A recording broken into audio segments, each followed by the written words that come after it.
Hi hello everyone, welcome to lively pearls. 1999 ஒரு terracotta lamp பார்த்துங்க. ஐயோ ரொம்ப பிடிச்சிருந்தது. பட் அவ்வளோ போடுற தேவையா நினச்சி இது 650 வாங்கினேன் பிளெயினாக. இது இப்போ அந்த மாதிரி பண்ணி காட்ட போகிறேன், பாருங்கள் நீங்களும் செய்யலாம். இந்த லேம்ப் இருக்கிறது இல்லைங்களா, இப்போ இதுக்கு முதல்ல நம்ம செல்லோ டேப் ஒட்டிக்கணும். செல்லோ டேப் எப்படின்னு இப்படி எடுத்துகிட்டு கரெக்டாக ஒட்டிக்கணும்.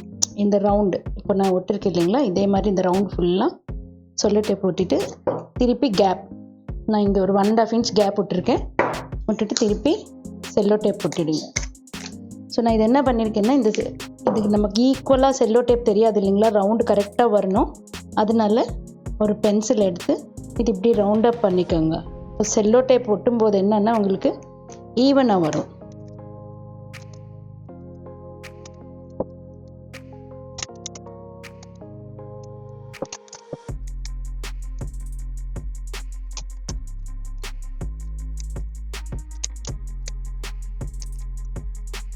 இப்போ நான் ஆக்சுவலி ஸ்ப்ரே பெயிண்ட் பண்ண போகிறேன். நீங்கள் வேணும்னா நார்மல் எனாமல் பெயிண்ட் எடுத்து கூட பண்ணலாம். சப்போஸ் எனாமல் பெயிண்டில் பண்ணுறீங்க, நீங்கள் கான்ஃபிடெண்ட்டாக இருக்கீங்கன்னா இந்த செல்லோ டேப்பெல்லாம் போட வேண்டாம், அப்படியே ப்ரஷ் எடுத்து நீங்கள் இந்த அளவுக்கு நீங்கள் பண்ணிடலாம்.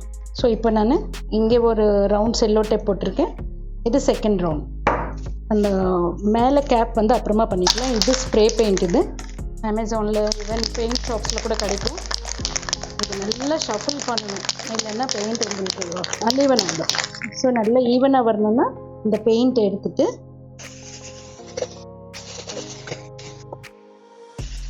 இது இப்போ ட்ரை ஆகிறதுக்கு விட்டுருந்தாங்க. இது ஃபுல்லாக ட்ரை ஆகட்டும். இப்போ இந்த லேம்ப் ஷேட் எடுத்துருக்குங்க. பெயிண்ட் பண்ணுறதுக்கு நான் லைன்ஸ் போட போகிறேன். நீங்கள் வேணும், உங்களால் முடியும்னா டாட்ஸ் வச்சு கூட நீங்கள் அப்படியே லைன் பண்ணிக்கோங்க. நான் ஈவனாக இருக்கட்டும்னு சொல்லி இது வச்சு நான் லைன் ட்ரா பண்ணுறேன்.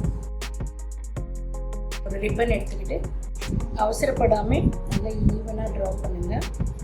ஸ்கேலில் பண்ணிங்கன்னா இந்த மாதிரி திருப்ப முடியாது, அதனால தான் நான் இந்த மாதிரி ரிப்பன்னா இது ஃப்ளெக்சிபிளாக இருக்கும், நீங்கள் அப்படியே சுற்றி சுற்றி ட்ரா பண்ணுறதுக்கு ஈஸியாக இருக்கும். இப்போ நான் பெயிண்ட் பண்ணுறேன். இதுலேயே வேணும்னா எம்ப்ராய்டரி கூட பண்ணிக்கலாம், ஏன்னா இந்த லேம்ப் ஷேடு கிளாத்தில் வர்றதுனால எம்ப்ராய்டரி கூட பண்ணலாம். ஸோ இது ஒரு லைன் ஆகிடுச்சு. இப்போ மேலே ஒரு லைன் போட போகிறேன். இப்போ நான் போடுற கலர்ஸ் எனக்கு மேட்சிங்காக நான் அந்த கலர்ஸ் போடுறேங்க, ரூம் மேட்சிங்காக. பட் நீங்கள் உங்களுக்கு என்ன கலர்ஸ் பிடிக்குதோ நீங்கள் அந்த மாதிரி பண்ணிக்கலாம். ஸோ இப்போ 2 லைன் பண்ணிவிட்டேன் நான். இங்கே ஒரு லைன், இங்கே ஒரு லைன் போட்டுட்டு இங்கே கூட நம்ம இன்னொரு தின் லைன் போடலாம். ஸோ தின் லைன் போடுறதுக்கு ஹாஃப் ரிப்பன் ஹாஃப் எடுக்க வேண்டாம், இங்கேருந்து ஹாஃப்லேருந்து வச்சு ட்ரா பண்ணுங்க. கொஞ்சம் அப்படி இப்படி ஆயிடுச்சுன்னா லைன் மாறிச்சுன்னா நீங்கள் பெயிண்ட் பண்ணும்போது ஈவனாக பண்ணிக்கலாம்.